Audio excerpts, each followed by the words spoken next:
Okay, लक्ष द्या.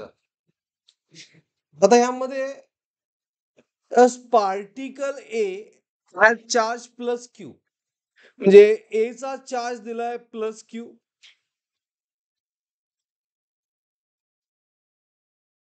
आणि बी चा चार्ज किती दिलाय, डिस्कस करू करे, plus 4q.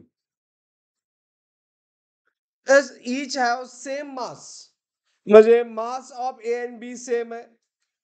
Mass of A is equal to mass of B, let's M. बरोबर. As they allow to fall from rest. मी दोघांची इनिशियल व्हेलॉसिटी काय आहे, 0. दोघांची जो व्हेलॉसिटी ए आणि बी ची व्हेलॉसिटी 0 आहे. Okay. Through same potential, through what, same potential. May potential सुद्धा सेम आहे. Is it clear? Yes. Potential same, तेव्हा इलेक्ट्रिक फील्ड इंटेन्सिटी काय असणार,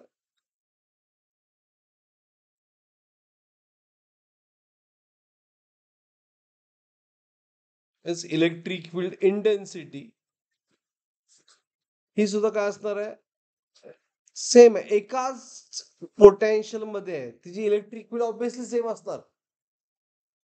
कुणाचं पोटेन्शियल दिलेलं नाही, चार्ज दिलेलं नाही, एक पोटेन्शियल आहे, एक इलेक्ट्रिक फील्ड आहे, त्याचं पोटेन्शियल. सो पोटेन्शियल सेम असेल तर इलेक्ट्रिक फील्ड काय असणार, सेमच असणार. विचारलंय काय, ratio of their speed will become, म्हणजे V A velocity small V म्हणतो इथं, ratio of velocity of A by velocity of B विचारलंय. Ratio of velocity of A by velocity of B विचारलंय.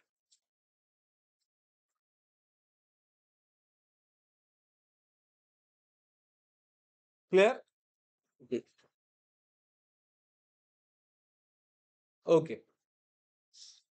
आता लक्ष द्या, चार्ज हा कशामध्ये मूव्ह आलाय, आपल्याला रेशो ऑफ वेलॉसिटी फाइंड करायला सांगितलंय. बरोबर. इनिशियल वेलॉसिटी 0 आहे, फायनल वेलॉसिटी फाइंड करायची. Is it right? बरोबर आहे.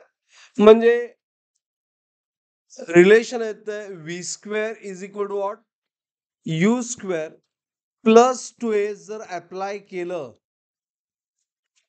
दोन्ही चार्ज साठी, व्ही यू काय 0. दोघांचं ऍक्सलरेशन काहीतरी वेगळं असणार, but allowed to form rays through same potential. Same mass when allowed to fall from rays through same potential. मग हाईट सुद्धा आपण सेम घेऊ शकतोय, कारण असं काही मेन्शन केलेलं नाहीये. मग यामध्ये एच सुद्धा सेम आहे. मग हे V square is a depends upon what,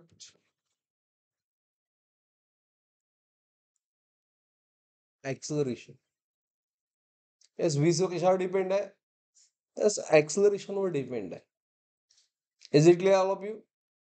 मग ह्या दोन्ही चार्जचं आपल्याला ऍक्सलरेशन फाइंड करायचं आहे. बरोबर. Is it right? कसं फाइंड करणार, एनी वन ऑफ यू? मग त्यासाठी आपल्याला बेसिक यूज करायला पाहिजे. ज्यावेळी चार्ज मूव्ह करतो इन इलेक्ट्रिक फील्ड, त्यावर इलेक्ट्रिक फील्डचं इंटेन्सिटी काय असते, charge force upon charge. Force काय आहे, mass into what, acceleration by charge. Is it right? मग ऍक्सलरेशन किती आलं, Q into E.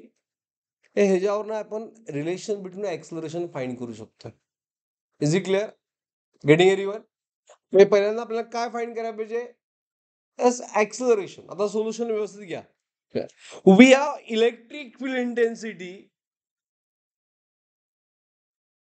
Is force upon charge. बरोबर आहे. बट आपल्याला ऍक्सलरेशन फाइंड करायचं आहे. So mass into what acceleration by charge. मग ऍक्सलरेशन किती आलं? QE upon M. Is it right? आणि यामध्ये ए आणि एम दोन्ही सॉरी ई आणि एम दोन्ही सेम आहे ना, म्हणजे acceleration is proportional to what charge. Is it clear? Getting everyone? Okay, acceleration directly proportional to what? Charge.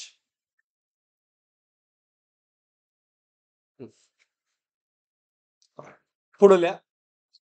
Let charge fall from rest through same height h. Let charge fall from rest, बरोबर आहे ना, दिले, through same height h.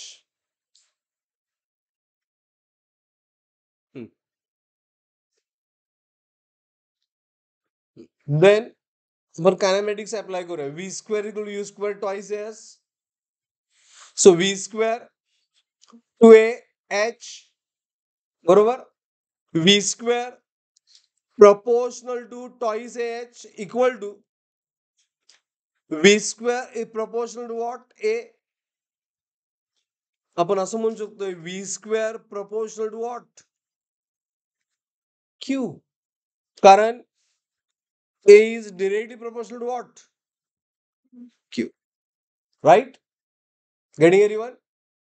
हे कळाला second part everyone? मी already सांगितलं होतं हा part आपण ऍक्सलरेशन का फाइंड करायला पाहिजे.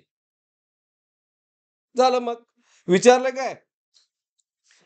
विचारलंय VA by VB velocity of A by velocity of B काय येणार ते? V स्क्वेअर आहे ना. मग V साठी काय लिहायला पाहिजे? अंडर रूट Q लिहायला पाहिजे. So it is under root QA by direct relation आहे QB. आता चार्ज किती आहे सांगा मला दोघांचा? एकाचा चार्ज किती आहे? Q, दुसऱ्याचा 4Q. Q get cancel. So it is how much? Half. So answer is 1/2. कळालं? अंडरस्टूड? त्यासाठी तुम्हाला हा फॉर्म्युला माहित पाहिजे होता फक्त,